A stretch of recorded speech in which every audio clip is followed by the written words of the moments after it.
Sir आज एक motivation हो जाए रिवीजन और टेस्ट सीरीज पर।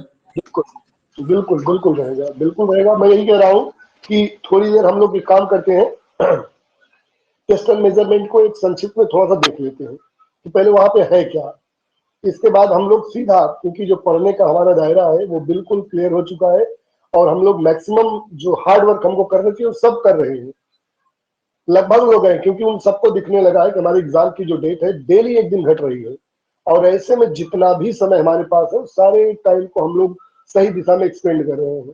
दिन भर हमें लगता है कि चाहे ग्रुप हो, चाहे आपके फ्रेंड्स हो, चाहे आपके सर्किल में कुछ लोग हो, उन सबसे दिन भर यही चर्चा होती होगी, क्या प्रश्न कैसे आएंगे, कौन से आएंगे, क्या हो सकता है, इस प्रश्न का क्या होगा, ये अगर गलत हो रहा तो सही कहे हो, ये हमारे टॉपिक यार थोड़ा वीक है तो इसके कैसे। तो कहीं ना कहीं आप दिन भर लगे होंगे, मुझे पता है, और यही लगे रहने की जरूरत भी है। ऐसे में 3 के बाद तो आप टोटली फ्री हो जाएंगे। ऐसे में यूपीटीजीटी वाले जो बच्चे हैं जिन्होंने एलटीजीआईसी को नहीं कवर किया है, वो लोग ऐसे में बिल्कुल फ्री हो जाएंगे। फ्री होने का मतलब है कि जो एक रिहेबिलिटेशन वाला टाइम है वो आपके पास पूरी तरीके से आ जाएगा कि आप अपने आप को मेंटेन करें, थोड़ा सा घूमे टहले, थोड़ा सा फिर से मोटिवेट हो और इंतजार हो किसका बेटा, हमारे रिजल्ट का।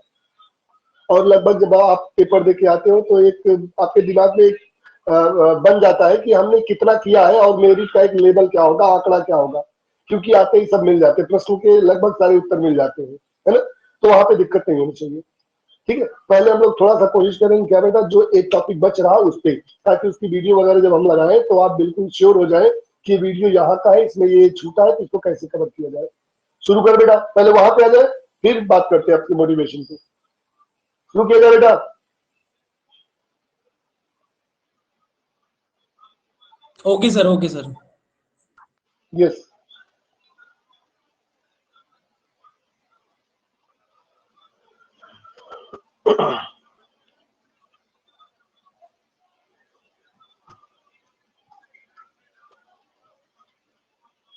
ऐसे में हर टॉपिक को देखिए, जो 2-3 महीने या 1-2 महीने के बीच में बच्चे आए होंगे उनसे मैं नहीं कह पाऊंगा कि उन्होंने कितना कवर किया कितना नहीं कवर किया, तो पहले वो कवर करके आए होंगे। ऐसे में जो पुराने बच्चे हैं या पुराने जो भी स्टूडेंट लगे थे, उन लोगों ने पूरी तरीके से एक बार नहीं, 2 बार नहीं, 2-3 बार उन लोगों ने क्या किया बेटा, पूरे टॉपिक को कवर किया है। इसलिए उन्हें कहीं कोई दिक्कत नहीं होनी चाहिए। मैं पहले टॉपिक दिखाता हूं ताकि आपको लग जाए कि जो हमारा टॉपिक था उसको हम लोगों ने कहीं ना कहीं जरूर पढ़ा है, वहां पे कोई दिक्कत नहीं है। लास्ट यूनिट बेटा, यूनिट 10।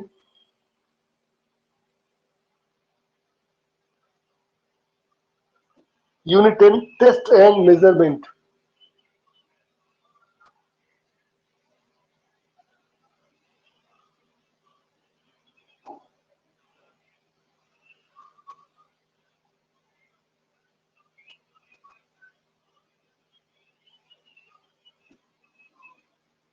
टेस्ट एंड मेजरमेंट क्या बेटा, यहाँ क्या है, टेस्ट है मतलब कि क्या है, मापन है, और क्या है, मेजरमेंट है। ठीक है, दोनों चीजें हैं, प्रशिक्षण और मापन। जो प्रशिक्षण और मापन की यहाँ चर्चा होनी, जो सॉरी परीक्षण, जो परीक्षण और मापन की यहाँ चर्चा होनी है, टेस्ट एंड परीक्षण हिंदी में, परीक्षण। बोर्ड नहीं दिख रहा पूरा। अच्छा एक मिनट देख लेना।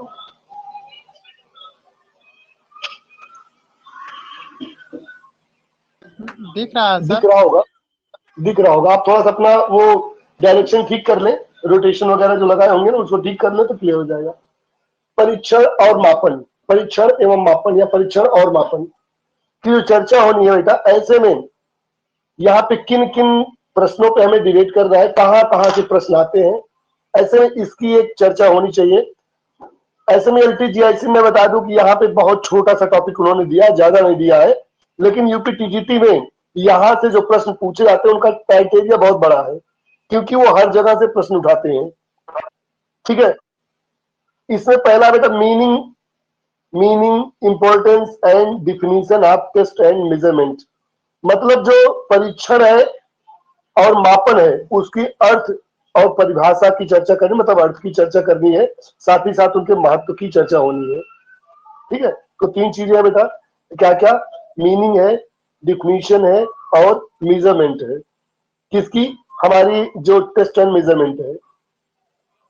तो यहां से देखा जाए तो जो आपके टॉपिक में है पहले उसको देख लिया जाए, बाकी मैं बताता हूं कि प्रश्न कहां कहां से आते हैं और आप किन किन टॉपिक को कवर करोगे। तो क्या बेटा इसकी मीनिंग की चर्चा होनी है,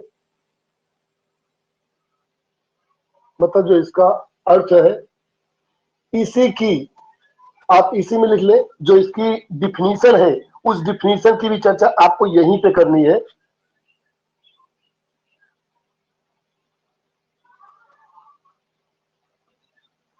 किसकी बेटा? डिफिनीशन, डिफिनीशन की चर्चा करनी है, मतलब अर्थ बताना है, परिभाषा बतानी है और इसकी क्या बेटा इंपॉर्टेंस की चर्चा करनी है।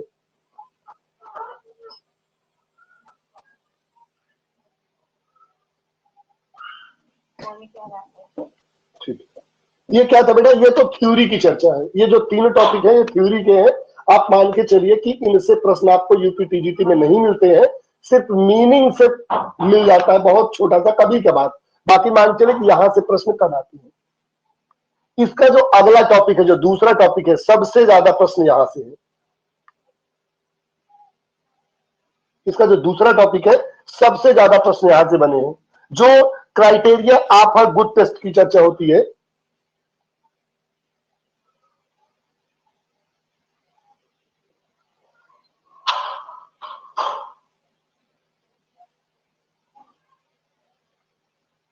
जो criteria of a good test की चर्चा होती है, एक अच्छे परीक्षण का मानदंड वो क्या होता है, वहां से प्रश्न आते हैं। जो 5 मानदंड बनाए गए हैं उनकी सबसे ज्यादा चर्चा होती है। तो मान के चलिए कि सबसे जो बड़ी चर्चा है और सबसे ज्यादा जो प्रश्न है वो आपके यहीं से है, वो आपके यहीं से है। इसकी मैं स्पेशल व्याख्या कर दूंगा तो ये आपका कंफ्यूजन खत्म हो जाएगा कि रिलायबिलिटी क्या है, वैलिडिटी क्या है, ऑब्जेक्टिविटी क्या है, नाम्स क्या है और स्टैंडर्ड क्या है। इनकी चर्चा यहां से होती है, तो इनको मैं अलग से बता देता हूं और क्लियर भी हो जाएगा। इसके बाद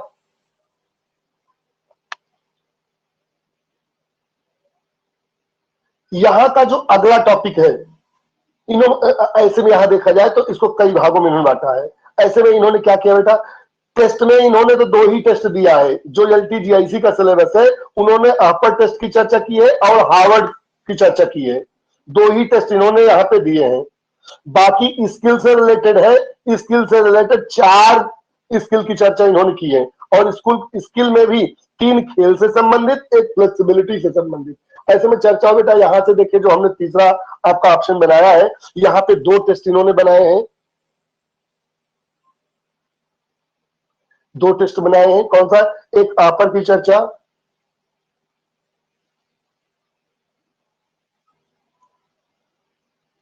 इस टेस्ट की चर्चा इन्होंने की है, और दूसरा हार्वर्ड,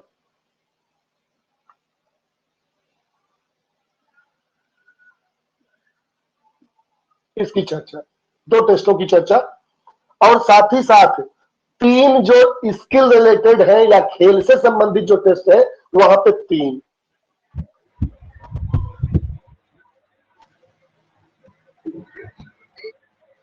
माइक बंद रखिए, अभी माइक बंद रखिए, सिलेबस के समय माइक बंद रहे सबकी। चलिए मैं ही बंद करता हूं। ये जो खेल से संबंधित है, जिसे स्किल रिलेटेड बोलते हैं, जो खेल की स्किल होती है, स्किल को डेवलप करने के लिए यहाँ पे 3 चर्चा हुई है। एक किसकी बेटा? एक शॉशर की, जो शॉशर टेस्ट है, इनके टेस्टों की चर्चा की गई है। और भी शॉशर में क्या स्किल की, स्किल टेस्ट या स्किल रिलेटेड टेस्ट। दूसरा बेटा क्या है? हॉकी की है।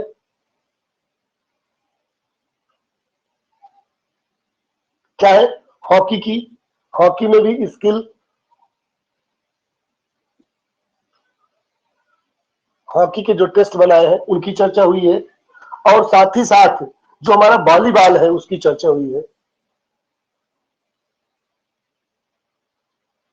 वॉलीबॉल की जो स्किल टेस्ट है, इनकी चर्चा हुई है। और एक चर्चा हुई है आपकी किसकी बेटा,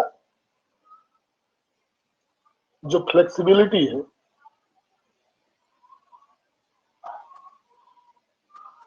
जो फ्लेक्सिबिलिटी टेस्ट है या फ्लेक्सिबिलिटी को मापन करने वाले जो टेस्ट है उनकी चर्चा। इतना ही बड़ा टोटल सिलेबस आपके एलटीजीआईसी में बना है, लेकिन यूपीटीजीटी में जब भ्रमण करेंगे आप देखेंगे कि डिफरेंट टाइप के जो टेस्ट बनाए गए हैं स्किल के अलावा भी, जो क्या है, चाहे हेल्थ रिलेटेड हो चाहे स्किल रिलेटेड हो, उन सब की भी चर्चा इसी टॉपिक में आपको मिलेगी, क्योंकि वहां पूछा गया, कई बार पूछा गया है। ठीक है, कई बार जेसीआर की चर्चा हुई है, क्योंकि जो आपके एनसीईआरटी ने बनाया है वहां से भी टेस्ट हैं, जो सीनियर सिटीजन टेस्ट हैं, साई के जो टेस्ट हैं, उन टेस्टों से भी चर्चा होने लगी है और वो प्रश्न कहीं ना कहीं पूछे जाने की संभावना सबसे ज्यादा बनी रहती है। तो क्या बेटा, हमने कहा जो परीक्षण एवं मापन है उसकी व्याख्या है, गुड जो क्राइटेरिया फॉर गुड टेस्ट है, अगर यहाँ पे चर्चा हो तो यहाँ पे भी 3-4 चीजें यहाँ पे मैं लिख देता हूं, जिससे कि संक्षिप्त व्याख्या आपको मिल सके कि यहाँ पे क्या क्या चर्चा होनी है।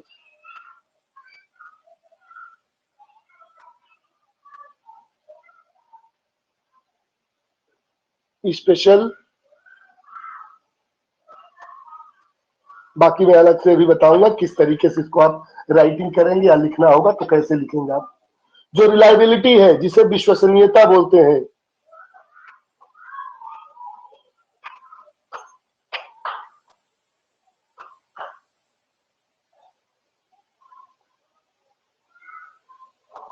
वो criteria of a good test में आप देखेंगे कि जो साइंटिफिक क्राइटेरिया बनाया गया है उसमें सबसे पहला क्या है बेटा, रिलायबिलिटी है। दूसरी क्या बेटा, वैलिडिटी या वैधता है।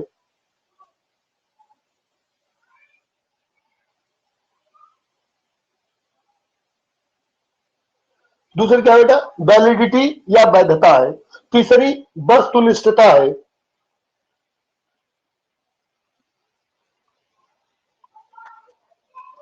जिसे ऑब्जेक्टिविटी बोलेंगे।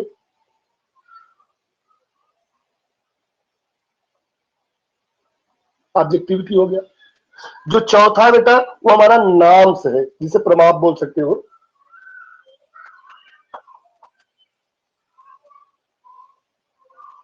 जो नाम्स बनाए जाते हैं।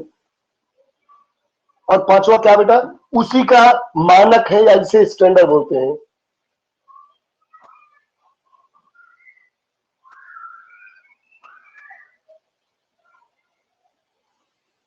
ये क्या बेटा, हमारे गुड टेस्ट की क्राइटेरिया आते हैं। इन्हीं के द्वारा हम किसी अच्छे टेस्ट का मापन कर पाते हैं। उसकी विश्वसनीयता होनी चाहिए, उसकी वैधता होनी चाहिए, उसकी वस्तुनिष्ठता होनी चाहिए, उसका नाम होना चाहिए, उसका स्टैंडर्डाइजेशन होना चाहिए। अगर इतना सब कुछ है तो हम मान लेते हैं कि जो टेस्ट हमने बनाया वो टेस्ट हमारा अच्छा है। टेस्ट से ही पता चलता है कि किसी भी जो हम जो खेल है या जो भी परीक्षण करने वाले हैं, उस परीक्षण से ही हमको समझ में आता है कि किसी चीज की कितनी गुणवत्ता है, उसी से पता चलेगा। अगर हमारे पास टेस्ट हम कर रहे हैं, किसी भी चीज का टेस्ट कर रहे हैं, तो उस टेस्ट की जानकारी का क्या करेंगे बेटा, जो फिटनेस कौशल है या ज्ञान है या जो उसकी मात्रा है या उसकी गुणवत्ता है, उसका मूल्यांकन है, वहां तक तभी पहुंच पाते हैं। बिना इसके बेटा बहुत मुश्किल है कि वहां तक हम आसानी से पहुंच लें। बाकी बेटा बताए प्रश्न कहां से पूछे जाते हैं, तो प्रश्न एक जगह से और पूछे जाते हैं। वो कौन सा है, हमने बताया जो कंपोनेंट ऑफ स्पोर्ट ट्रेनिंग है या कल खेल प्रशिक्षण के जो घटक थे, strength, endurance, speed, flexibility, coordination, उनका मापन कैसे किया जाए, उनका टेस्ट कैसे होता है, वहां से ही प्रश्न पूछे जाते हैं। जैसे एक्सप्लोसिव पावर लग रही है तो उसको कैसे टेस्टिंग करेंगे, किससे मापन करेंगे। तो हम कहते हैं ना कि वर्टिकल जंप करवा लेते हैं, सर्जेंट जंप करवा लेते हैं, कभी कभी मेडिसिन बाल थ्रो करा लेते हैं। वो अलग अलग मेजरमेंट के लिए है कि आप पैरों की विस्फोटक क्षमता नाप रहे हैं या कंधों की। तो जहां जैसे होता है वैसे स्पीड टेस्ट कराते हैं, तो कभी 50 यार्ड की डैश कराते हैं, कभी 30 मीटर की स्प्रिंट करवा लेते हैं। रिएक्शन टाइम कैसे नापेंगे, फ्लेक्सिबिलिटी जैसे अलग से दे ही दिया गया है कि फ्लेक्सिबिलिटी का मापन कैसे करेंगे, एजिलिटी का मापन कैसे करेंगे, है ना। तो ये जो चीजें हैं बेटा, वहां से भी प्रश्न आपके पूछे जाते हैं। तो हमें कहा हर क्षेत्र में जाने की जरूरत है। ये तो हमने क्या बेटा, क्या दिखाया, सिर्फ दिखाया कि ये है क्या, हमारे इस टेस्ट एंड मेजरमेंट के टॉपिक में क्या क्या आता है, ये चीजें। अब आइए आपको ले चलते कहां पे, हम सीधा दिखाते हैं कि हमें किन किन टॉपिक पे फोकस करते हुए आगे की तरफ बढ़ना है। ठीक है, चलिए।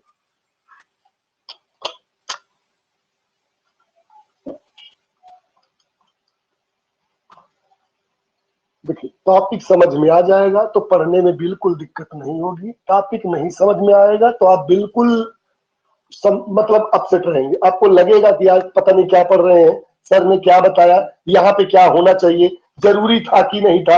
आप ऐसे कई तरीके के प्रश्नों में उलझे रहेंगे। तो यहाँ हमको जरूरत क्या है, इन चीजों को देखने की जरूरत है, क्योंकि टेस्ट की चर्चा हो रही है, क्योंकि टेस्ट की चर्चा हो रही है। तो ऐसे में हम सामान्य वे में भी कह सकते हैं कि जो हमारा टेस्ट है, जो हमारा क्या बेटा, सिर्फ टेस्ट है, टेस्ट है जिसकी टेस्टिंग होने वाली है। अगर टेस्ट को भी समझना हो तो टेस्ट को हम दो भागों में समझ सकते हैं। कौन कौन से दो भाग हो सकते हैं बेटा टेस्ट के? एक तो हमारी क्या है, जो फिजिकल टेस्ट है, एक हमारी क्या है, जो फिजिकल टेस्ट है या physical fitness,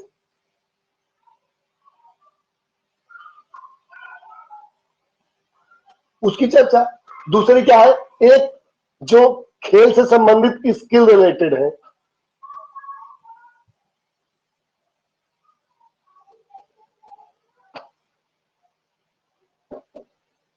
skill related test है, इनकी चर्चा। ठीक है, एक किसकी बेटा, जो स्किल रिलेटेड है उसकी चर्चा। अगर फिजिकल फिटनेस में चर्चा हो, फिजिकल फिटनेस में चर्चा हो, तो यहां भी दो तरीके की चर्चाएं होती है, आप लोगों ने पढ़ा होगा। क्या क्या, एक तो इसी में हेल्थ रिलेटेड,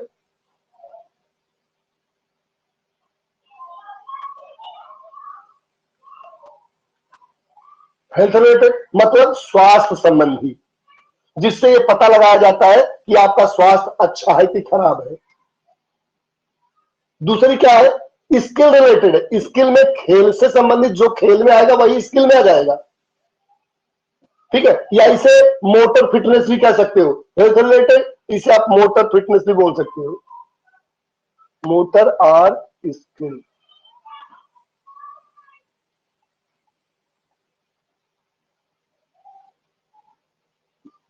स्किल रिलेटेड, यहां पे 5 की चर्चा होती है, यहां पे 6 की चर्चा होती है।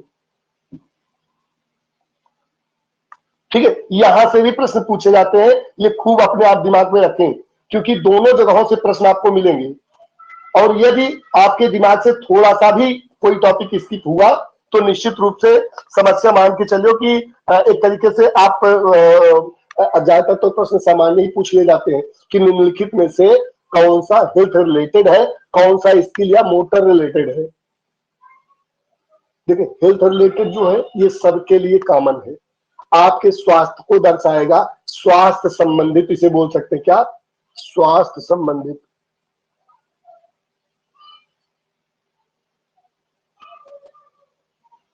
ये क्या बेटा, स्वास्थ्य से संबंधित है। और ये क्या है, खेल से रिलेटेड कह सकते हो, या आप जो मोटर रिलेटेड, ठीक है, या इसी को कौशल संबंधी बोल दीजिए आप चाहे हिंदी में।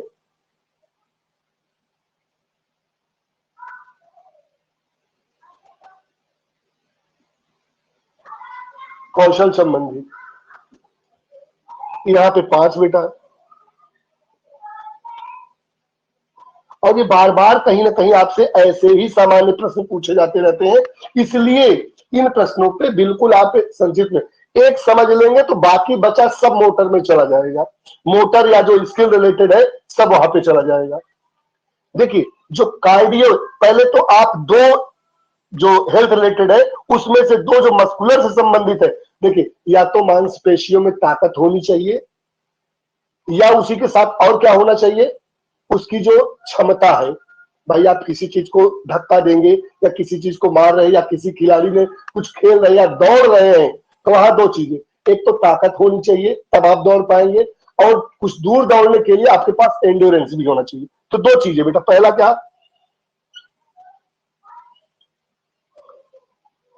मस्कुलर इंड्योरेंस,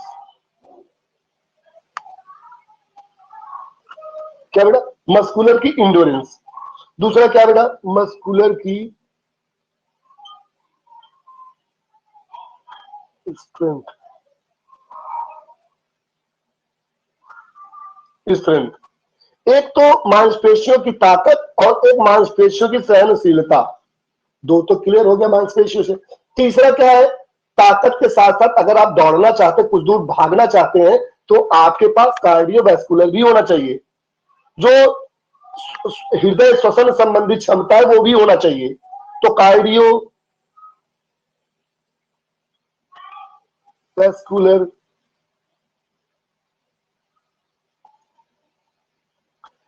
इफिशियंसी ले लिया, एंड्योरेंस लिखिए, कार्डियोवैस्कुलर इफिशियंसी लिखिए। माइक किसी की ओपन है, cardiovascular muscular, hello,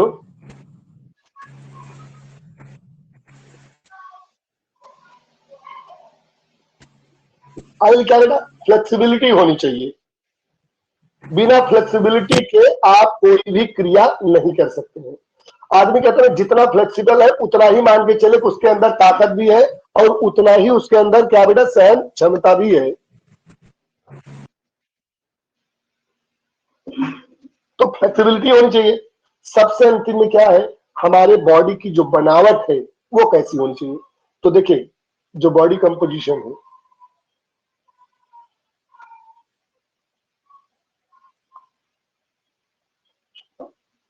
body composition test हमें बताया कि दो तरीके के टेस्ट आप देखेंगे, एक फिजिकल फिटनेस वाला देखेंगे, एक स्किल रिलेटेड।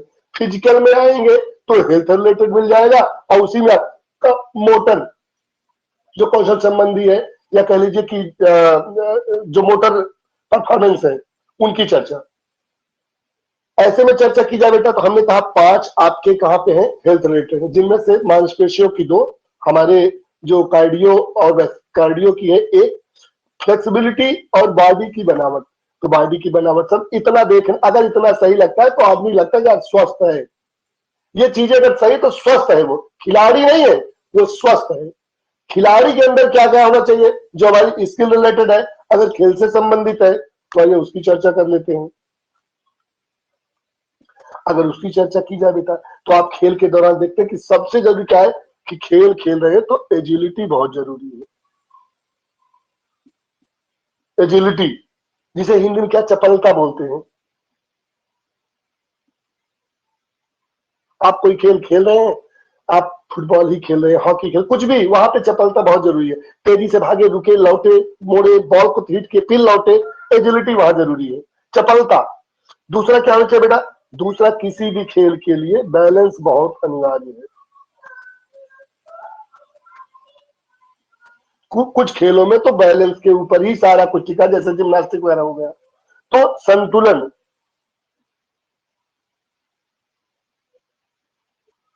संतुलन, दूसरा क्या बेटा, बैलेंस।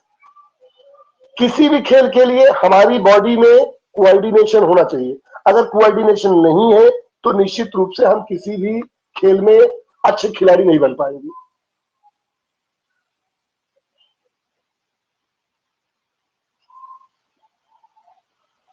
कोऑर्डिनेशन होना चाहिए, मतलब कुल मिलाकर के हमारा हमारे बॉडी से या किसी के साथ जिससे भी खेल, हॉकी लिए तो हॉकी बॉल के साथ, तो समन्वय बहुत जरूरी है। कोऑर्डिनेशन हो, कोऑर्डिनेशन नहीं इसका मतलब नहीं है। चौथी क्या बेटा, हमारे बॉडी में पावर होनी चाहिए, जिसे हिंदी में शक्ति बोलते हैं। बिना पावर के कोई भी खेल आप नहीं खेल सकते हैं, पावर पे ही सब आधारित है। चाहे हॉकी खेले, चाहे फुटबॉल खेले, चाहे कुछ भी खेले, पावर होना चाहिए। पांचवी चर्चा करें बेटा, तो खेलों के लिए हमारे बॉडी में स्पीड भी बहुत मायने रखती है, बिना स्पीड के भी खेल नहीं हो पाएगा। स्पीड, गति, और अंतिम में देखा जाए बेटा तो किसी भी के साथ जब आपका प्रतिक्रिया समय जो है, आप कैसे किसके साथ सामंजस्य बैठा करके कार्य को कर ले रहे हैं। 100 मीटर की रेस दौड़ना है, आपका रिएक्शन टाइम खराब है, आप कभी भी अच्छे धावक नहीं बन पाएंगे। बिसिल बजती है, बिसिल पे आपको भागना है, आप बिसिल बजी आप लेट कर दिए पीछे हो गए, क्लैपर बजा आप लेट कर दिए पीछे हो गए। मतलब रिएक्शन टाइम बहुत इंपॉर्टेंट है किसी में का हमारी मोटर स्किल या कौशल संबंधी के लिए।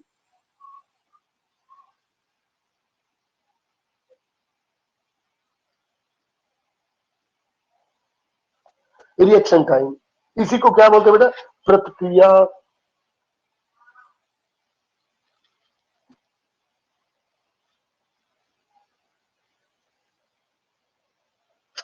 प्रतिक्रिया समय का होना। ये क्या बेटा, हमारे जो फिटनेस है उस फिटनेस के अंतर्गत आएंगे हमारी जो शारीरिक क्षमता है, उस शारीरिक क्षमता में।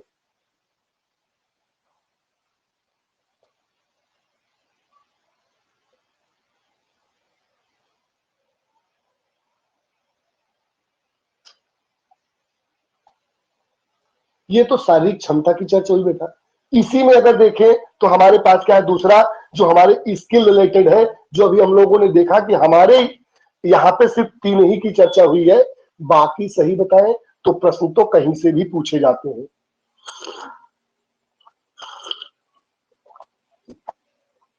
कहीं से भी पूछे जाते हैं। वहां पे फुटबॉल, वॉलीबॉल और हॉकी की चर्चा हुई थी, किनकी, 3 चर्चा। लेकिन हमने देखा है कि बहुत बार कभी बैडमिंटन के बारे में पूछा गया है कि लोकार्ट एंड मैकफेरसन टेस्ट किस खेल से संबंधित है, डायर टेस्ट किस खेल से संबंधित है, हेविट टेस्ट किस खेल से संबंधित है। हाँ, ये है कि यूपी टीजीटी में जो प्रश्न दिए जाते हैं उनमें अंदर जाकर के ज्यादा क्वेश्चन नहीं पूछे गए हैं कि हॉकी में पूछा गया तो हॉकी में अंदर जाकर के कितने मीटर दूर कितना, ऐसा प्रश्न अभी तक नहीं आया। तो आप याद रखें कि कम से कम 3, 4, 5 जो भी आप पढ़ पाए उतना जरूरी, क्योंकि प्रश्न कहीं से भी पूछ लिए जाते हैं यहां से। पहले मैं उनकी चर्चा करता हूं जो आपके टॉपिक में है। सबसे पहले क्या बेटा, फुटबॉल या जो सोशल लगा उसका टेस्ट है, फुटबॉल की चर्चा हुई है। दूसरा वॉलीबॉल टेस्ट की चर्चा हुई है। तीसरी चर्चा की जाए तो बेटा हॉकी की चर्चा हुई है। हॉकी की आप अन्य किस टेस्ट को पढ़ेंगे ये भी आप दिमाग में रखें जो ज्यादा पूछे जाते हैं, जैसे टेनिस से,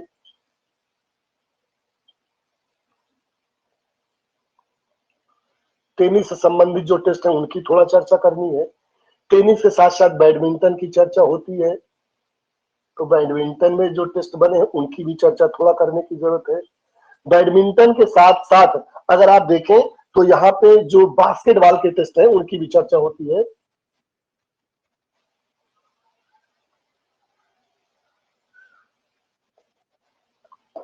बास्केटबॉल की,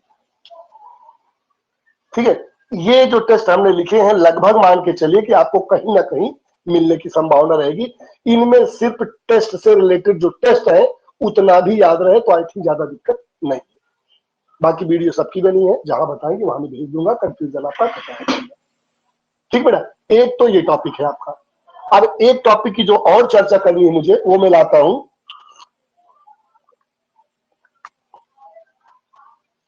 जो लोग थोड़ा सा भी कंफ्यूज हैं वो अपने आप को कंफ्यूज ना करके सीधा टेस्ट के ऊपर आए और अपना कंफ्यूजन खत्म करें कि प्रश्न कैसे पूछे जाते हैं और वो प्रश्न आपको मिल रहे हैं कि नहीं। ठीक है, अगर टेस्ट आपको नहीं मिल रहा है या समझ में नहीं आ रहा है तो आप मान के चलिए कहीं ना कहीं आपको दिक्कत होनी है और हो रही है। अब देखिए, एक तो यहां से चर्चा बेटा, दूसरी चर्चा क्या, जो टेस्ट बनाए गए हैं स्पेशल, जो आपको टेस्ट पढ़ने हैं फिटनेस के टेस्ट, जिसे फिटनेस टेस्ट बोलते हैं, उनकी चर्चा मैं अलग करके दिखाता हूँ। उनकी भी चर्चा कर दूं, फिर आपको आगे ले चलता हूँ। इतना आप ध्यान दीजिए कि ये आपको सब देखना है। अब फिटनेस टेस्ट में आता हूं आपको।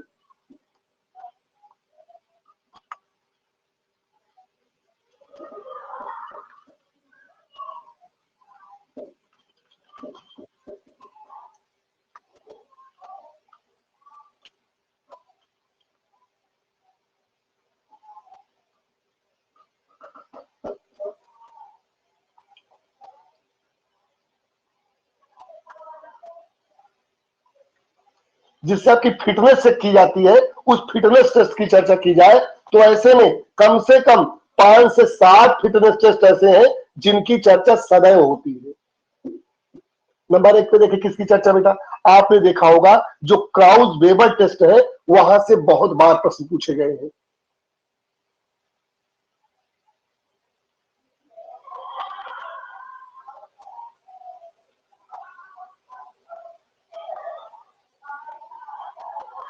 क्राउज वेबर टेस्ट है।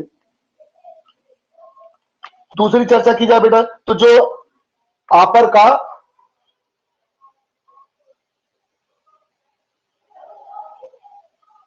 का जो यूथ फिटनेस टेस्ट है, चाहे उसकी चर्चा की जाए, चाहे फिटनेस टेस्ट की चर्चा की जाए, तो यहां से भी प्रश्न पूछे जाते हैं।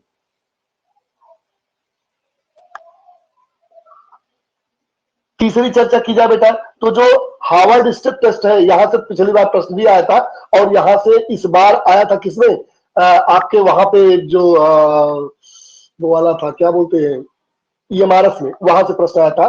और केबीएस और ईएमआरएस में तो यहां सबसे ज्यादा प्रश्न पूछे जाते हैं। कहां से, जो हार्वर्ड स्टेप टेस्ट है।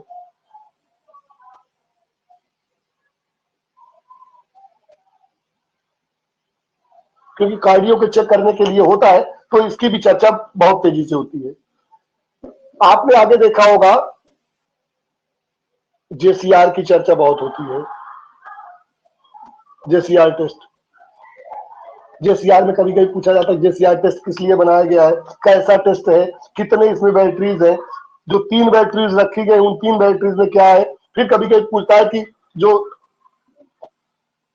इसकी जिगजैग रन है, उस जिगजैग रन में जो एजिलिटी को बढ़ाने के लिए, या कह लीजिए कि जो इसमें वो सॉरी जो शटल रन है, शटल रन की लंबाई कितनी होती है, चौड़ाई कितनी होती है, ऐसे भी कई बार यहाँ से प्रश्न पूछे गए हैं, तो यहाँ भी आपको ध्यान देना है। इसी में टेस्ट बेटा बैरो का लगा है, जो बैरो का मोटर फिटनेस टेस्ट है।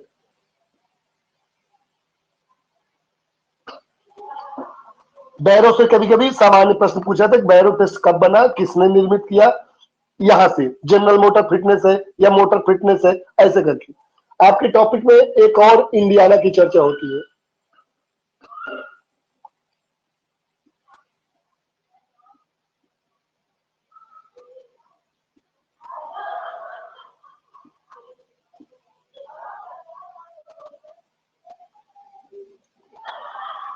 इंडियाना जो मोटर फिटनेस टेस्ट है उसकी चर्चा होती है। एक स्पेशल टेस्ट की जो चर्चा होती है, जो स्पेशल बनाया गया है किनके लिए, सीनियर सिटीजन के लिए, वो क्या बेटा, रिकली एंड जोन्स।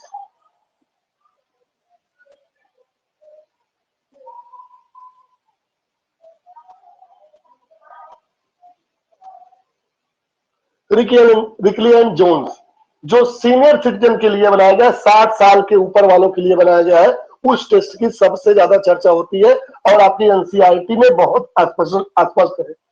अगर सारे टेस्टों का सार के बीच की चर्चा की जाए तो जो 8वां टेस्ट हमारा है, जो प्रेजेंट में एसजीएफ में लागू है, वो क्या बेटा, साई का टेस्ट, साई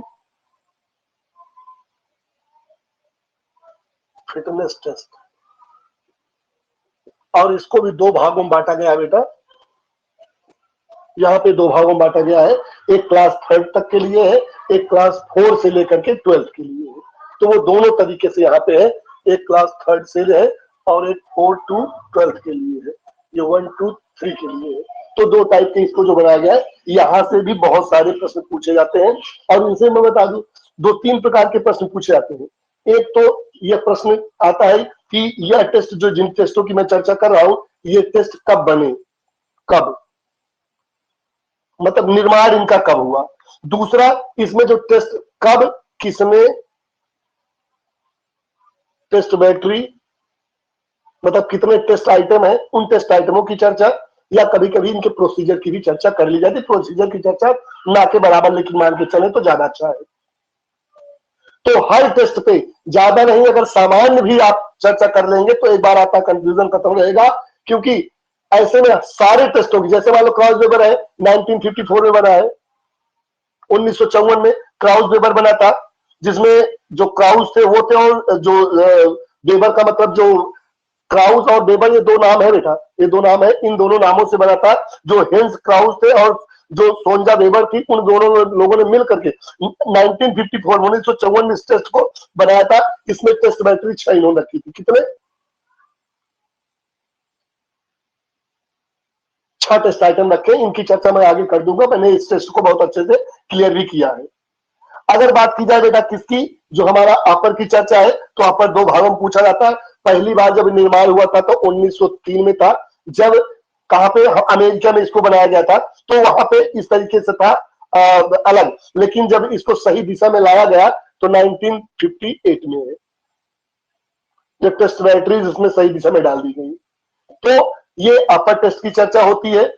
और ऐसे में जो ल्यूसन ब्रोहा ने 1943 में जो हार्वर्ड स्टेप टेस्ट सबसे ज्यादा पूछे जाने वाला एक टेस्ट है, हार्वर्ड स्टेप टेस्ट। इसमें कभी पूछता है बेंच की ऊंचाई कितनी होनी चाहिए महिला के लिए, पुरुष के लिए, फिर कितने कितने समय का रेस्ट हो, कितने समय में नापा जाए, जो उसकी हार्ट बीट है, और उसके साथ साथ जो यहाँ पे इन्होंने डायग्राम बनाया था फिटनेस टेस्ट को चेक करने के लिए, उसकी भी चर्चा। मतलब थोड़ा सा बड़ा है, लेंदी प्रश्न है। अगर यहाँ से प्रश्न पूछ लिया जाए टीजीटी वगैरह में, तो हमको लगता है मैक्सिमम लोग गलत करके आएंगे, क्योंकि ये थोड़ा न्यूमेरिकल हो जाता है। तो 1943 में इसकी चर्चा हुई बेटा, और जो ल्यूसन ब्रोहा ने इन्होंने इसको बनाया था। बाकी चर्चा मैं अलग से कर दूंगा किस तरीके से इसका मापन होता है। जो बात से होता है, बच्चों के लिए कितना ऊंचा, बच्चियों के लिए कितना ऊंचा, या फिर कितने मिनट तक आपका टेस्ट चलेगा, टेस्ट के बाद विराम की अवस्था कितनी होगी, फिर आप उसको मेजर कैसे करेंगे, यहाँ पे सारी चीजें आपको देखने को मिलती है। अगर जेसीआर की चर्चा की जाए बेटा, तो ऐसे में जो फिलिप महोदय थे, इन्होंने बेसिक मोटर फिटनेस टेस्ट के लिए इसको निर्मित किया था 1947 में, 1947 में। और यहाँ पे इन्होंने टेस्ट आइटम कितने 3 रखे थे। यहाँ टेस्ट आइटम एक ही है, याद रखिएगा, एक ही पूरा टेस्ट है इनका। और यहाँ पे अपर जी ने 6 टेस्ट आइटम रखे थे, इसको भी याद रखिएगा। 6 इसमें है, 6 इसमें है, इनका तो ऊपर नीचे चढ़ने वाला तो एक ही है। जेसीआर में जो जेसीआर है 3 नाम ही है, तो 3 है ही है वो। जे फॉर जंप है, सी फॉर चिनअप है, और ये आर फॉर रन है, रन का मतलब वहां पे शटल रन है। तो ये तीनों की चर्चा हुई है। ऐसे में जो आपका बैरोमोटर फिटनेस टेस्ट है, अगर इसकी चर्चा की जाए बेटा, तो ऐसे में 1953, 54 दोनों ही डेटा कभी कभी आते हैं, लेकिन फिक्स डेटा नहीं आती, इसलिए कंफ्यूज मत हो जाइएगा। ठीक है, यहाँ पे बात की जाए तो स्पेशल जो टेस्ट है, ऐसे में शुरू में 6 टेस्ट है, लेकिन लास्ट में 3 पे ही मेजर हुआ है, तो इसलिए टेस्ट आइटम यहाँ पे 3 ही का मापन होता है। यहाँ पे भी 3 ही है। और यहाँ पे जैसे वहां पे वर्टिकल जंप थी, तो यहाँ पे भी आपकी एक जंप मिलेगी, एक जिगजैग रन मिलेगी, और एक मेडिसिन बॉल थ्रो मिलेगी। किसमें? बैरोमोटर फिटनेस टेस्ट में। अगर इंडियाना की बात की जाए बेटा, तो इंडियाना में 1943 में इसका निर्माण किया गया था, 1943 में। और इसमें भी टेस्ट बैटरी की चर्चा हो तो यहाँ पे 5 टेस्ट बैटरीज को रखा गया है, 5 टेस्ट बैटरीज को रखा गया है। सबसे ज्यादा इंपॉर्टेंट कौन सा बेटा? रिकली एंड जोन्स, क्योंकि यह बुजुर्गों के लिए बनाया गया है। इसमें टेस्ट आइटम 6 रखे गए हैं। और ऐसे में जो इसका निर्माण हुआ था, वह अभी करंट में 2001 में इसका निर्माण हुआ है, 60 साल के ऊपर वालों के लिए है। और टेस्ट बैटरीज यहां भी 6 है। सारी फिटनेस टेस्ट में देखेंगे तो 3 टेस्ट यहाँ पे है, 5 टेस्ट यहाँ पे है। इनकी भी चर्चा हम लोग आगे की तरफ करेंगे, जब बताएंगे तब। अभी मैंने संक्षिप्त में आपको दिखाया कि इस तरीके से इन टेस्टों के माध्यम से आप अपने आप को पूरी तरीके से फिट कर सकते हैं कि यहाँ पे चीजें हैं। अब आइए ये तो मैंने आपको एक रूपरेखा बताई कि इतना आपको पढ़ना ही है, जितना भी चर्चा हमने की। ऐसे में चाहे थोड़ा थोड़ा ही इसको देखते चले, लेकिन थोड़ा सा देखने की जरूरत है। कहीं से भी प्रश्न पूछ लिया जाता है, इसका कोई निश्चित क्राइटेरिया नहीं है कि इसी जगह से आएगा। कई बार कई जगहों से प्रश्न पूछे गए हैं। ठीक है बेटा, आइए आगे मैं दिखाता हूं आपको कुछ और जो आपके इंपॉर्टेंट पॉइंट्स हैं। माइक मेरी खुली है, अगर किसी कुछ बोलना होगा तो बोल सकते हैं।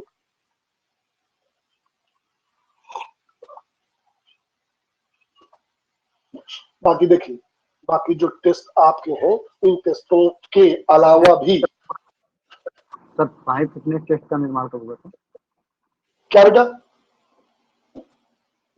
साई फिटनेस टेस्ट का निर्माण कब हुआ था? 1992। देखिए, साई के जितने भी टेस्ट बने हैं, साई के जितने भी टेस्ट बने हैं, आप देखेंगे कि उनकी चर्चा आपको 1992 में ही मिलेगी। 1992 में जो साई के टेस्ट थे उनकी चर्चा हुई है। और साई के टेस्ट ही आज देखें तो सबसे ज्यादा जो पूछे जाने वाले प्रश्न है वो साई के टेस्ट से ही चर्चा होती है। अच्छा, उसकी चर्चा क्यों होती, कोई बताएगा? साई के टेस्टों की क्यों सबसे ज्यादा चर्चा हो रही है? हर किसी के दिमाग में भाई कुछ तो इंपॉर्टेंट होगा वहां पे ना, कि इसीलिए इसको किया गया है। क्योंकि आज जो हमारी हाँ बोलिए, बोल दीजिए। क्योंकि ये सर सभी वर्ग में आ जा रहे हैं ना, क्योंकि ये छोटी क्लास से लेकर बड़ी क्लास तक है। बिल्कुल सबके लिए है। और जो खेलो इंडिया की जो योजना चल रही है, उस खेलो इंडिया की योजना के अंतर्गत जो भी बच्चे आपके पार्टिसिपेट करेंगे, जो ऐसे में क्लास 1 to 12 तक के बच्चे हैं, उनके लिए कंपलसरी हो गया है कि उनकी फिटनेस को चेक करने के लिए, अभी आप देखिएगा बीच बीच में ये प्रश्न बहुत तेजी से पूछे जाते हैं कि जो फ्लेमिंगो टेस्ट है वो किसके लिए है, प्लेट कैपिंग टेस्ट किसके लिए है, या बॉडी मास इंडेक्स क्या है, पार्शियल कर्ल अप किसको मेजर करता है, सिट एंड रीच टेस्ट किसको मेजर करता है। तो ऐसे में यहाँ पे आप देखे होंगे कि यदि आप सीबीएसई बोर्ड में पढ़ा रहे होंगे या आपका उनसे कोई भी थोड़ा संपर्क होगा, तो जो बच्चे फिजिकल एजुकेशन को लिए होंगे उनका ये इन्हीं से मेजर किया जाता है। या कोई यदि रह रहा होगा इस समय हॉस्टल वगैरह में, साई की जो ट्रेनिंग वगैरह वहां पे चलाई जाती है, तो ये टेस्ट सब वहां पे है। अगर इस टेस्ट में बच्चा फेल हो जाता है तो निश्चित रूप से माना जाएगा कि उसका जो लेवल है वो कम है, क्योंकि वहां पे पॉइंट आपको मिलते हैं, वहां पे पॉइंट मिलेंगे। जैसे बीएमआई चेक की जाती है, बीएमआई में यहां से यहां तक है तो आप इतने, यहां से यहां पे, यहां से यहां, ऐसे इसमें हर टेस्ट में एक मेजरिंग का क्राइटेरिया बनाया गया है और उस क्राइटेरिया से आपको गुजरना ही पड़ेगा।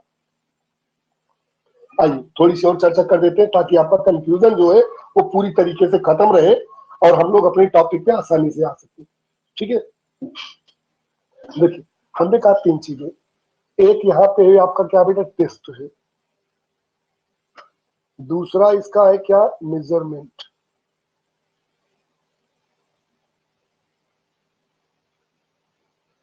तीसरा क्या बेटा, इसी का इवेल्युएशन होता है।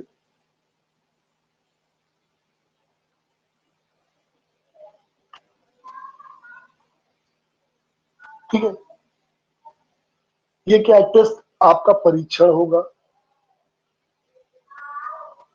जो परीक्षण किया जाएगा उसका मापन होगा, नहीं तो पता कैसे चलेगा कि परीक्षण जो आपने किया कितना था, सही था, गलत था। जब आप बच्चों के साथ उसका कंपेयर करेंगे तो वो मूल्यांकन होगा। मतलब जो आप डाटा इकट्ठा करेंगे वो मूल्यांकन होगा। इन 3 पॉइंट से आपको होकर के गुजरना होगा, इन तीनों पॉइंटों को देखना होगा।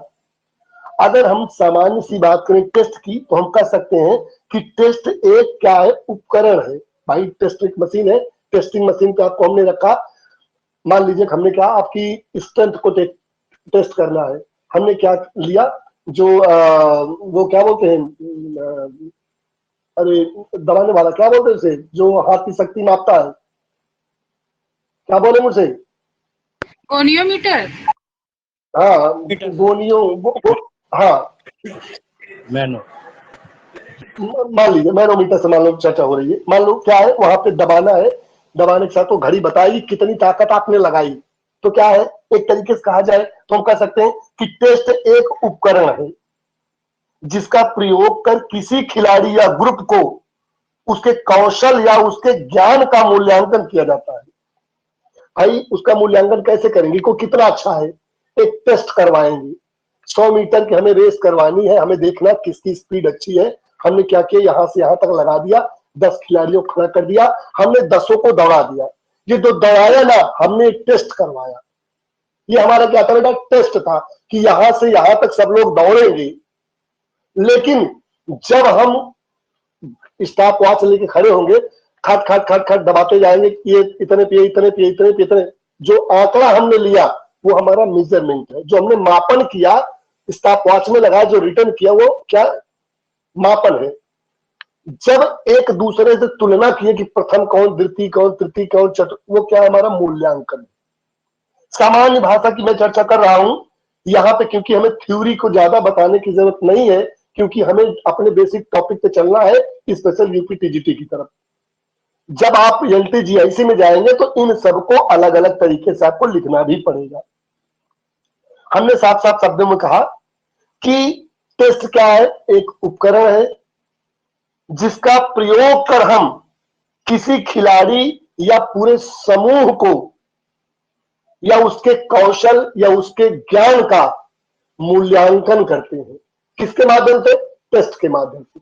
टेस्ट करवा करके हम किसी खिलाड़ी की क्षमता को जान सकते हैं। ये क्या हमारा टेस्ट है। फिर क्या बेटा, हमारा मेजरमेंट आया। मेजरमेंट हमने साफ साफ कहा, टेस्ट के द्वारा या स्किल फिटनेस के लेवल को जांचना, परखना, नापना, कलेक्शन करना, मेजरिंग करना, ये सब क्या हमारा मापन है। हमने साफ साफ शब्दों में कहा, हम यहां से एक टेस्ट एरिया बना लिए और हमने कहा यह एरिया 50 यार्ड की है। हमें क्या चेक करना है, स्पीड को चेक करना है। ये जो हमने बनाया हमारा टेस्ट एरिया है। अब हमने 1 number, 2 number, 3 number, 4 number, 5 number, 6 बच्चों को हमने खड़ा कर दिया। यहां हमने ऑन योर मार्क से जो भी प्रोसीजर था हमने अपनाया। अब हमारे बच्चे यहां से भाग करके ये निकल गए। ये जो हमारे बच्चे यहां से यहां तक चले गए, ये क्या किया, बच्चों ने टेस्ट दिया। ये क्या है, दौड़ना, ये क्या है, टेस्ट है, टेस्ट है। मेजर करना, मूल्यांकन, हमने देखा कि जो बच्चा 50 यार्ड की स्पीड को पास किया है, यह आया 6 सेकेंड, यह आया 6.5 सेकेंड, यह आया 6.0001 सेकेंड, ये 5.51, ये 6.22, ये 6.13। ये क्या है, ये जो हमने कलेक्शन किया, ये क्या हमारा मेजरमेंट, हमने मापन किया और राइटिंग में लिख भी दिया कि ये इनका हमको एक आंकड़ा मिल गया है। ये हमारा क्या था बेटा, हमने लिखा एक टेस्ट है हमारा। हमारा दौड़ाना क्या है, टेस्ट है। मापन जो किया, ये मेजरमेंट, ये मापन जो है, ये हमारा मापन है, उनकी देखना। अब देखने के बाद इनका क्या बनाना कि कौन प्रथम कौन द्वितीय, अब मूल्यांकन करेंगे हम। हमने किया क्या, हमने देखा, इवेल्युएट किया कि प्रथम कौन है, इन सब में सबसे अच्छा कौन था। तो हमने देखा कि आज इन सब में जो सबसे अच्छा है वो 5 समथिंग वाला है, तो हमने 5.51 वाले को यहां लिख लिया कि जो किस नंबर पे, चौथे नंबर पे खिलाड़ी था वो प्रथम है। दूसरे को हमने चेक किया कि यार दूसरा कौन हो सकता है, तो हमने देखा कि जो 6 के लगभग है ये वाला 2 नंबर वाला, 1 नंबर वाला खिलाड़ी ये 2 नंबर पे है। फिर 3 नंबर की चर्चा करेंगे, 3 नंबर पे कौन आएगा, तो हमने देखा कि 2 जब हो गए तो ऐसे में 6.13 मतलब 6 नंबर वाला जो है तो हमारा 3 नंबर का है। ये हमारा क्या है बेटा, ये हमारा इवेल्युएशन है। इनका मूल्यांकन हमने कर लिया, इनका मूल्यांकन हमें मिल गया। या किसी माध्यम से इसको दूसरे आंकड़ों में भी दर्शा सकते हैं कि क्या दर्शा सकते हैं, या कह सकते हैं कि मूल्यांकन एक ऐसी प्रक्रिया है जो परीक्षण व मापन के बाद प्राप्त डाटा के मूल्य को दर्शाता है। जो प्राप्त डाटा है उसके मूल्य को दर्शाना। क्या बेटा, यहां पे प्राप्त आंकड़ों के मूल्य को दर्शाना ही मूल्यांकन है। ये बस, और कुछ नहीं। ये क्या है? यह है मूल्यांकन करने में सहायता प्रदान करता है। बिना मापन के मूल्यांकन संभव नहीं है।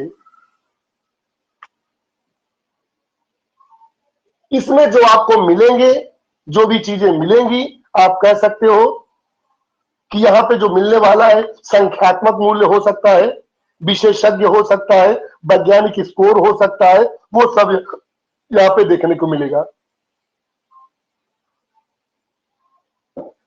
यहां जो दोनों चीजें क्या बेटा, जो क्वालिटी है और जो क्वांटिटी है, उन दोनों को ये दर्शाएगा। मात्रा और गुणवत्ता दोनों ही मिल जाती है हमारे मेजरमेंट में। हमने सामान्य सी बात की कि हमने कहा कि कोई खिलाड़ी 2 किलोमीटर आप दौड़ा रहे हैं, 2 किलोमीटर आप दौड़ा रहे थे, आपका टेस्ट है कि हम 2 किलोमीटर का टेस्ट रखे हैं। उसमें आपने खिलाड़ी जो 2 किलोमीटर दौड़ के गया, जब आपने उसकी मेजरमेंट की, वो क्या बेटा, वो उसका आपने मूल्यांकन कर लिया, सॉरी आपने मापन कर लिया। और इसके बाद आपने उनकी तुलना की कि इनका ये था, इनका ये था, इनका ये था, इनका ये था, प्रथम द्वितीय तृतीय समथिंग, वो क्या इवैल्यूएशन है। ये सामान्य सी चर्चा परीक्षण एवं मापन के अंतर्गत आ जाएगी। अब देखिए, टॉपिक में जो सबसे ज्यादा पूछे जाने वाले प्रश्न हैं, जिन पे आपको फोकस करना है, और मैं इसका जो भी टेस्ट दूंगा, आप उन टेस्टों को अगर सही दिशा में सही कर ले रहे हैं, तो इसका मतलब आपकी जो पकड़ है वहां पे बहुत अच्छी है और आपकी टॉपिक में भी है, इसलिए यहाँ पे अच्छे से चर्चा होनी ही चाहिए। क्या है, हमने लिखा था जो क्राइटेरिया है ऑफ अ गुड टेस्ट की,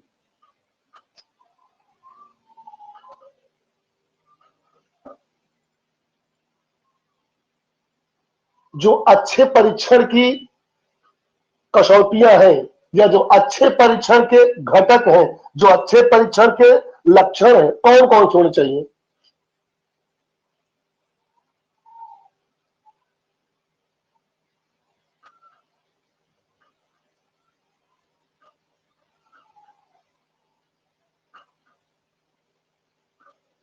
तो ऐसे में 3 घटक होने चाहिए।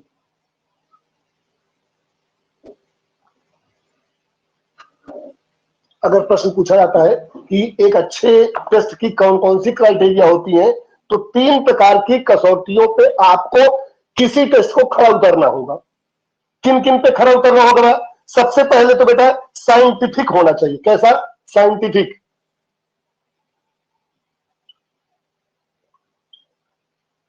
साइंटिफिक मतलब वैज्ञानिक होना चाहिए, अपने मन से नहीं, वैज्ञानिक, या कह लीजिए कि साइंटिफिक एथेंटिकेशन या वैज्ञानिक प्रामाणिकता होनी चाहिए। तो वैज्ञानिक प्रमाणों पे उतरे हो।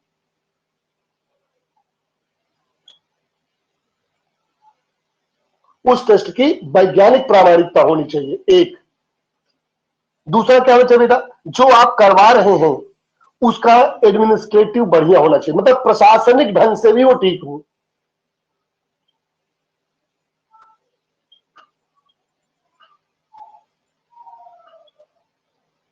एडमिनिस्ट्रेटिव फेसिबिलिटी कह सकते हैं, या प्रशासनिक प्रामाणिकता कह सकते हैं, या प्रशासनिक व्यवहारिकता कह सकते हैं। यहां पे प्रशासनिक लिखिए। हमने कहा वैज्ञानिक आधारों पे सही हो, प्रशासनिक रूप से भी सही हो, और जो टेस्ट आप करा रहे हो वो शैक्षणिक प्रयोग में भी आना चाहिए। तो क्या है, एजुकेशनल होना चाहिए।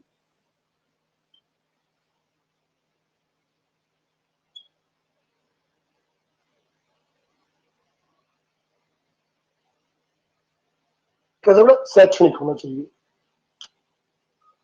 एक अच्छा परीक्षण इन 3 कसौटियों पे सही उतरना चाहिए। अगर इन पे है तो इसका मतलब कि आपका जो टेस्ट है वो गुड टेस्ट है। कैसा बेटा, गुड टेस्ट है वो, अदरवाइज उसको हम गुड टेस्ट नहीं कह पाएंगे। तो जो साइंटिफिक ऑथेंटिकेशन है, जो साइंटिफिक, यहीं से सबसे ज्यादा प्रश्न पूछे जाते हैं, वैज्ञानिक प्रामाणिकता से। वैज्ञानिक प्रामाणिकता की बात की जाए बेटा, सबसे इंपॉर्टेंट क्या है बेटा, ये इस कोई भी टेस्ट करा रहे हैं उसमें विश्वसनीयता होनी चाहिए।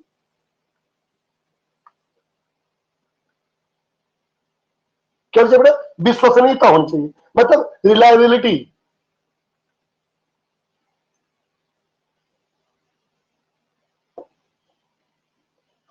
क्या बेटा, रिलायबिलिटी होनी चाहिए, विश्वसनीयता होनी चाहिए। दूसरा क्या होना चाहिए, हमने कहा दूसरा कि वह वैलिड हो, मतलब वैलिडिटी या वैधता होनी चाहिए उसकी।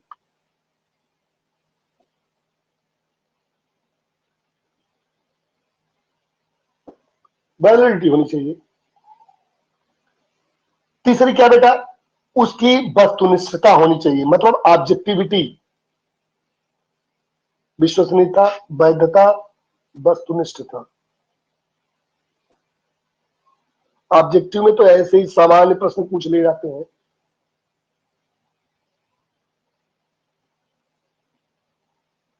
ऑब्जेक्टिविटी होनी चाहिए। चौथा क्या बेटा, चौथा उसका नाम होना चाहिए, मतलब प्रमाप जिसे बोलते हैं, प्रमाप ही लिखें या स्तर बोल सकते हैं, आदर्श बोल सकते हैं, प्रमाप या स्तर या आदर्श या परिणाम से। और जो लास्ट और पांचवा है वो क्या बेटा, स्टैंडर्ड होना चाहिए, जो आपने बनाया, जो मानक है आपका।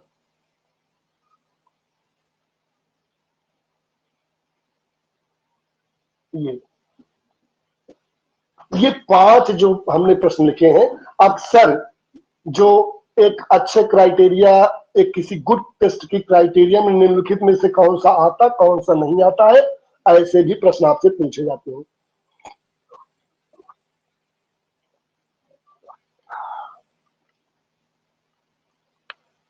अब देखिए,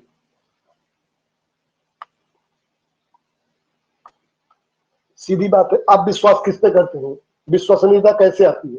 विश्वसनीयता तब आती है जब किसी व्यक्ति को आप बार बार कोई चीज लाने के लिए कहें और वो गलत साबित ना हो। आप 10 रुपए दे तो 10 रुपए का आपको हिसाब वो देके जाए, 5 दे तो 5 का हिसाब देके जाए। कई बार आप उसको जब टेस्ट करते हैं, जैसे किसी के साथ आप मित्रता करना चाहते हैं, तो आप ये जरूर देखेंगे कि कहीं धोखेबाज तो नहीं है।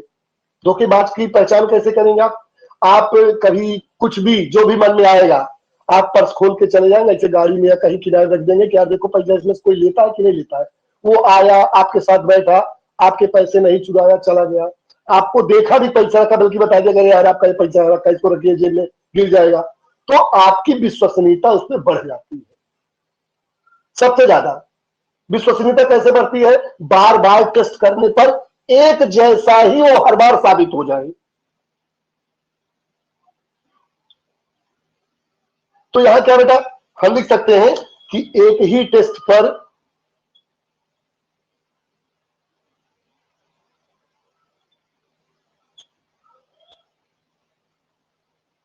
क्या हमने कहा कि एक ही टेस्ट पर, एक ही टेस्ट मतलब परीक्षा भाई, एक ही टेस्ट पर बार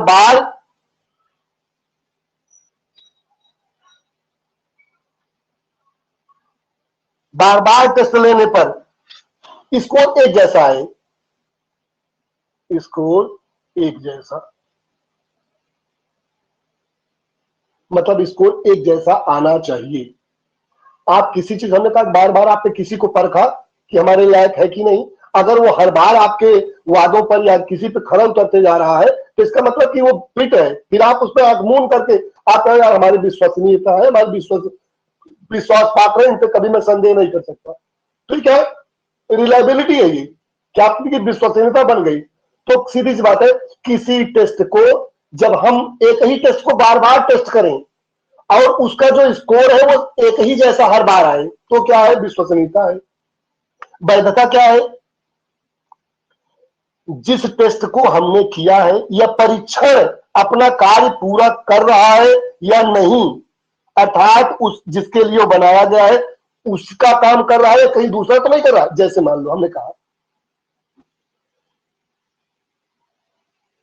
आपने मान लो कि एक टीचर चुना है, एक टीचर चुना है और टीचर का काम है आपको अच्छी दिशा देना।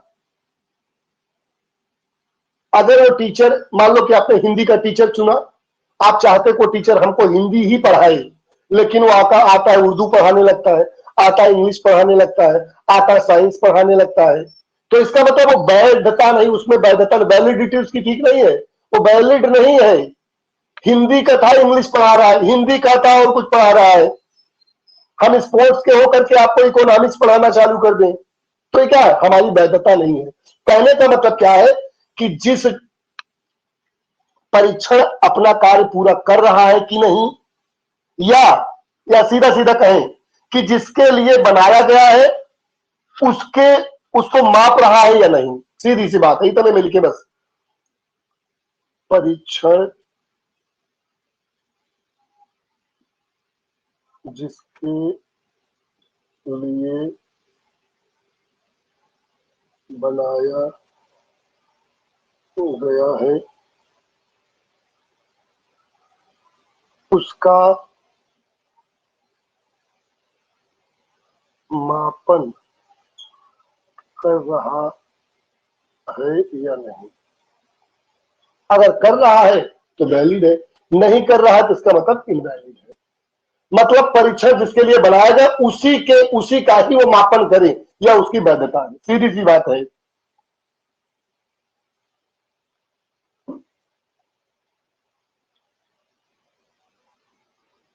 अब वस्तुनिष्ठता क्या है, ऑब्जेक्टिविटी क्या कहती है? हमने कहा यहाँ एक टेस्ट को आपने बार बार किया, एक ही जैसा उत्तर आया तो सही मान लिए।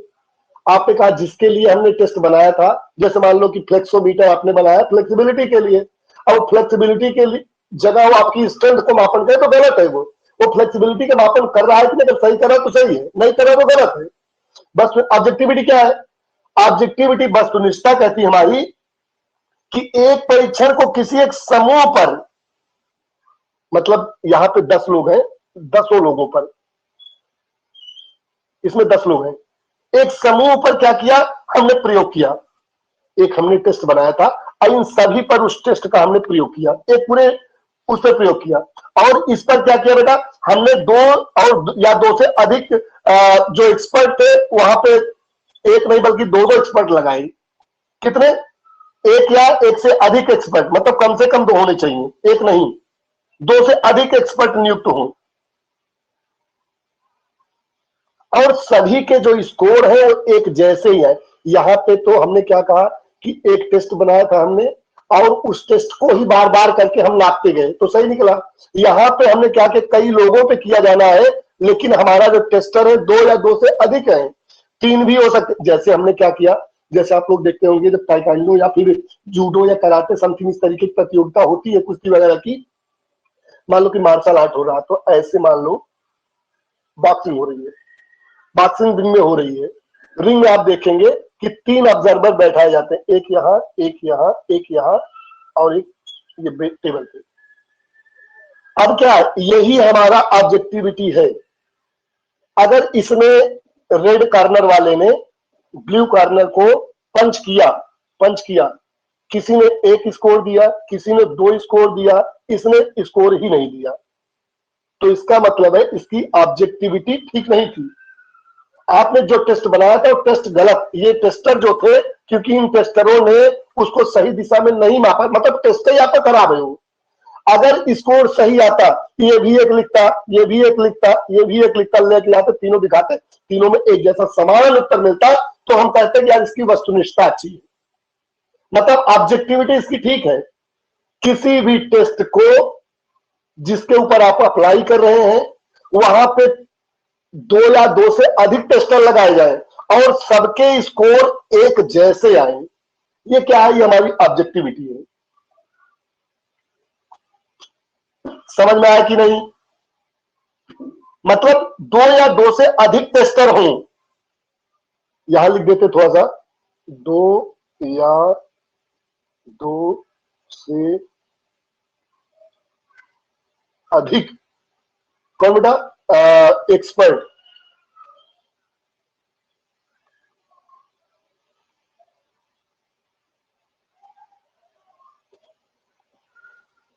एक्सपर्ट नियुक्त हो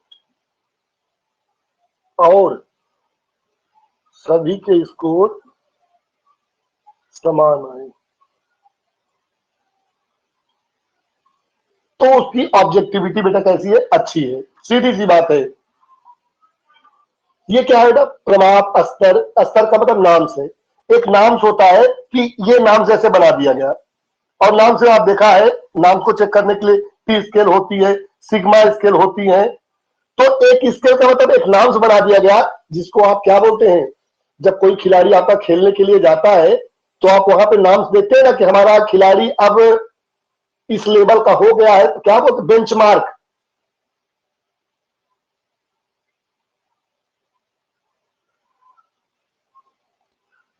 एक प्रमाप है, एक बेंचमार्क उसकी बनाई गई, किसी भी टेस्ट का एक बेंचमार्क बना दिया जाता है कि अगर इसका स्कोर इसके इसके बीच में रहा, 80 90 90 100 समथिंग जो भी रहेगा, तो क्या है, सही है, और अच्छा इसके इसके रिजल्ट अच्छा है, इसके बीच में रहा तो खराब है।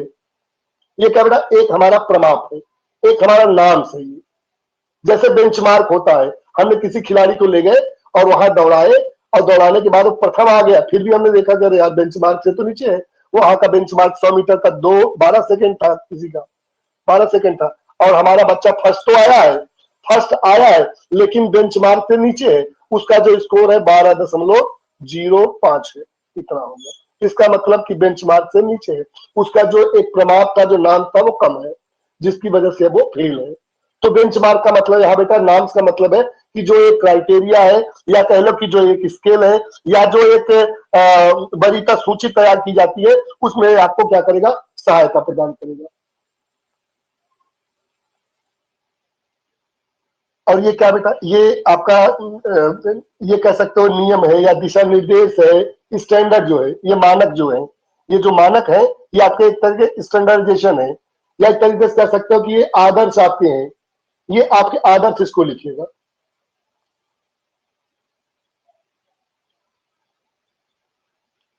ये क्या है पर स्टैंडर्डाइजेशन है, या कह लो ये आपका मानक है, किसी विशेष समूह के लिए आप निर्धारित उद्देश्यों को प्राप्त करने हेतु आंकड़ों की जो गुणवत्ता विशेषता या उसके स्तर का मापन करते हैं, वो क्या है, आपका स्टैंडर्ड है। तो ये 5 जो चीजें हमने बताई है, ये हमारे साइंटिफिक, कोई भी टेस्ट होगा तो इनके ऊपर उस टेस्ट को गुजरना होगा। यहीं से प्रश्न पूछा जाता है कि विश्वसनीयता क्या है, वैधता क्या है, ऑब्जेक्टिविटी क्या है, नाम क्या है, स्टैंडर्ड क्या है, या सामान्य प्रश्न ज्यादातर पूछने जाते हैं कि एक अच्छे टेस्ट के मापन के लिए जो वैज्ञानिक प्रामाणिकता है, निम्नलिखित में से कौन सी है, कौन सी नहीं है। तो जो 5 है, अगर 5 आप याद किए तो 100% आपका यहीं से क्लियर हो जाता है, कंफ्यूजन नहीं होता है। फिर देखिए, यहां की जो मैंने चर्चा की, जो एडमिनिस्ट्रेशन है उसका, जो उसका प्रशासनिक ढांचा है, उस पर सही उतरे, समय जितना आपको देना था उतना ही समय लगना चाहिए, कहां पे, आपके टेस्ट में, उससे ज्यादा कम नहीं। जितना धन व्यय होना था उतना ही धन भी खर्च होना चाहिए, उतना ही लगना चाहिए। जो भी उपकरण आपको चाहिए, उपकरण भी वो यूज होने चाहिए। कोई भी टेस्ट आप कर रहे हैं तो उस पर निष्पक्षता होनी चाहिए, निष्पक्ष होकर के आप कार्य करेंगे, ऐसे नहीं कि आपने किसी को कम किसी को ज्यादा कर लिया। जो भी टेस्ट आप कर रहे हैं वो यूटिलिटी उसकी होनी चाहिए, मतलब उपयोगिता होनी चाहिए उस टेस्ट की, उस टेस्ट की प्रशासनिक प्रामाणिकता में उपयोगिता होनी चाहिए। जो भी टेस्ट आप बनाए थे क्लियरेंस होना चाहिए, मतलब स्पष्ट होना चाहिए। जो भी टेस्ट आप बनाए हैं उसमें जो टेस्टर होंगे वो अच्छे होने चाहिए, मतलब जो टेस्टर है, परीक्षण करता उसके होने चाहिए। और जो टेस्ट आप बनाए हैं वो मीनिंगफुल होना चाहिए, मतलब कि हिंदी में बोलेंगे तो अर्थपूर्ण,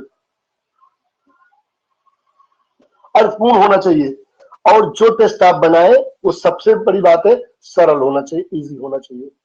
ये अगर जाएंगे शैक्षणिक में, तो क्योंकि हम जानते हैं कि जो शैक्षणिक है वो 3 चीजें हमारी फिक्स हैं कि क्या क्या है, क्योंकि फिजिकल एजुकेशन में ला रहे हैं, तो फिजिकल फिटनेस से संबंधित या कह लीजिए कि जो शारीरिक डेवलपमेंट है या फिजिकल डेवलपमेंट है वो उसमें सहयोग करना चाहिए।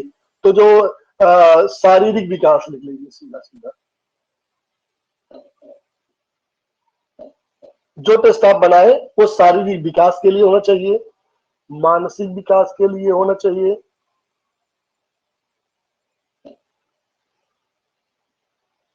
सामाजिक विकास के लिए होना चाहिए,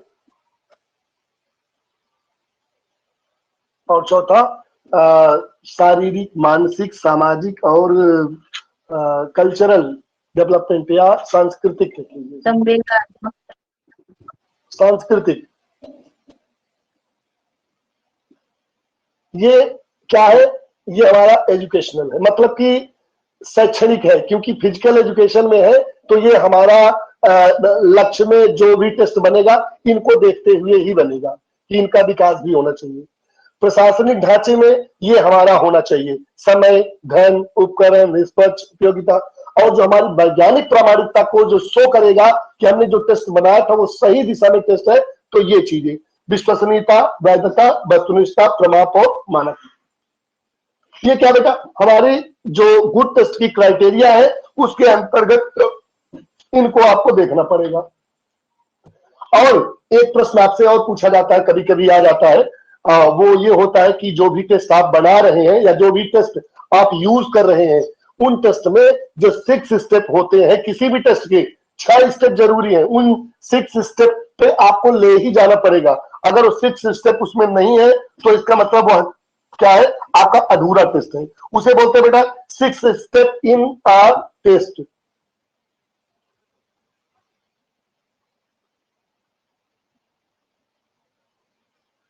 आपने टेस्ट बना दिया तो वो टेस्ट इन 6 माध्यमों से होकर के गुजरेगा।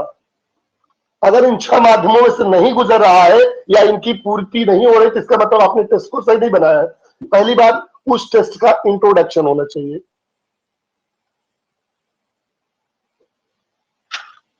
इंट्रोडक्शन का मतलब है टेस्ट कब बना, कहां बना, किसने बना, जो हमने पहले चर्चा की थी, वो उसके इंट्रोडक्शन का पार्ट है। वो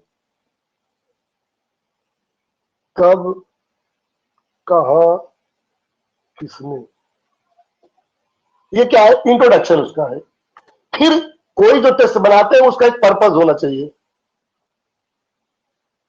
हिंदी में उद्देश्य। किसी न किसी उद्देश्य के लिए वो बनाया जाता है, तो वो उद्देश्य पूरा करना चाहिए कि अपर बॉडी को चेक करेगा या लोअर बॉडी को चेक करेगा या किसी विशिष्टता की तरफ है या स्किल के लिए, किसी भी के लिए।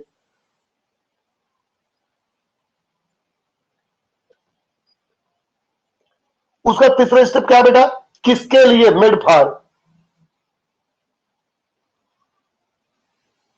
मेड फॉर मतलब ये कुल मिला के कहता है किसके लिए बनाया गया।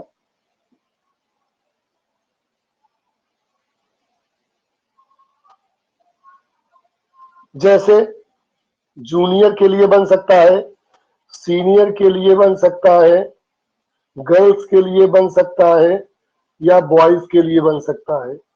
किसके लिए बनाया गया है वो आपको लिखना पड़ेगा। फिर अगले स्टेप में जब आप जाएंगे, चौथे स्टेप में, तो यहां पे दिखाना होगा कि किन किन उपकरणों की आवश्यकता आपको पड़ेगी। तो क्या बेटा, जो इक्विपमेंट है,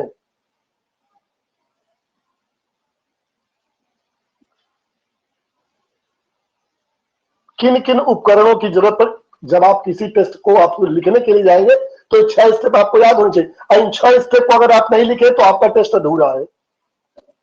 उपकरण कि कौन कौन से सामग्री की आवश्यकता पड़ेगी जब आप ऐसा करोगे, फिर इसकी प्रोसीजर क्या है,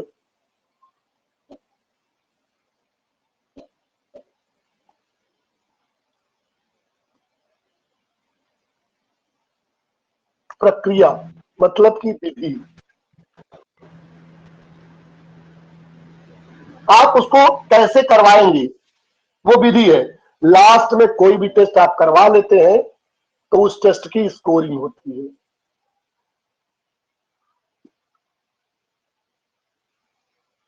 इस स्कोर से पता चलता है कि आपका टेस्ट सफल था या असफल था।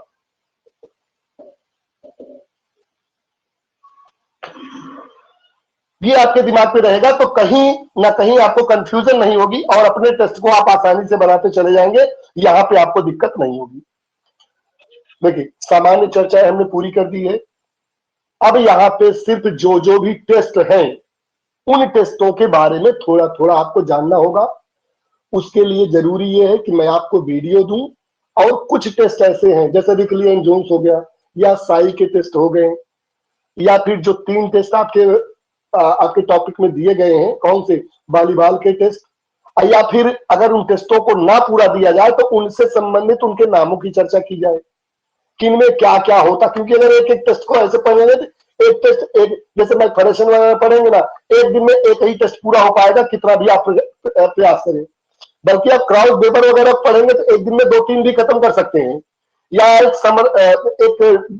उसके माध्यम से पढ़े, ग्राफ के माध्यम से, तो एक दिन में 6 पढ़ लेंगे ग्राफ में, शॉर्ट में। बाकी आप पूरा कोशिश करें तो वहां थोड़ा सा मुश्किल होगा।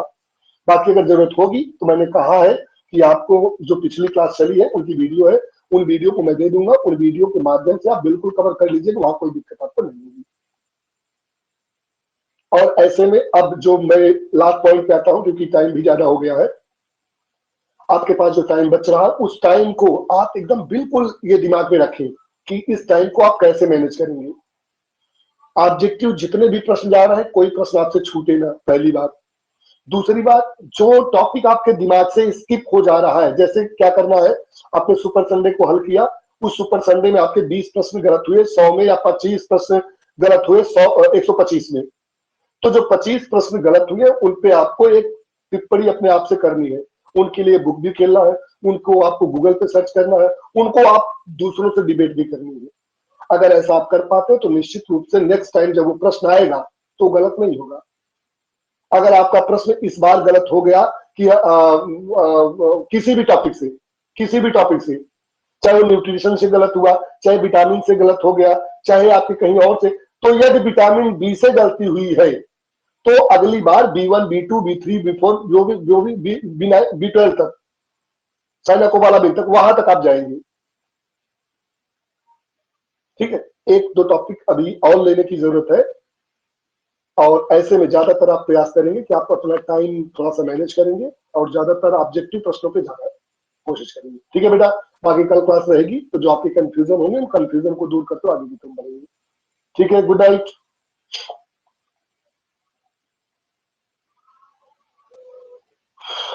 हेलो, आवाज गुड नाइट। प्रणाम सर, प्रणाम सर। गुड नाइट बेटा।